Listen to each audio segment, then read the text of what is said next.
اور حدیث میں ہے کہ یہ روزہ یہ ڈھال ہے، الصیام جنۃ ما لم یخرقھا، کہ یہ روزہ یہ ڈھال ہے جب تک یہ اس کو پھاڑ نہ دے۔ جیسے مومن مسلمان جنگ کے دوران اپنے آپ کو دشمن کے وار سے بچاتا ہے، اسی طرح مومن مسلمان روزہ رکھ کر نفس اور شیطان کے وار سے خود کو بچاتا ہے۔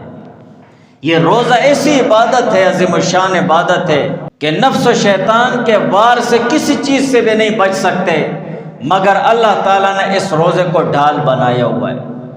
جب تک یہ ڈھال اور جب تک یہ روزہ ہوتا ہے تب تک مومن مسلمان شیطان کے وار سے بچتا رہتا ہے، شیطان اسے دھوکے میں نہیں ڈال سکتا۔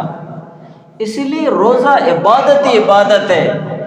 جب تک مومن مسلمان عبادت کرتا رہتا ہے تب تک شیطان کا زور اس پر نہیں چلتا ہے۔ جب مومن مسلمان عبادت سے ہٹ جاتا ہے، ذکر سے غافل ہو جاتا ہے، تب پھر یہ اپنے وسوسوں کا سونڈ اس کے دل پر رکھ دیتا ہے، پھر اس کے دل و دماغ میں وسوسے ڈالتا ہے۔ تو یہ روزہ ڈھال ہے، اور ایک حدیث میں ہے کہ یہ روزہ اللہ تعالیٰ کے عذاب سے حفاظت ہے، اور دوسرے حدیث میں ہے کہ یہ جہنم سے حفاظت ہے۔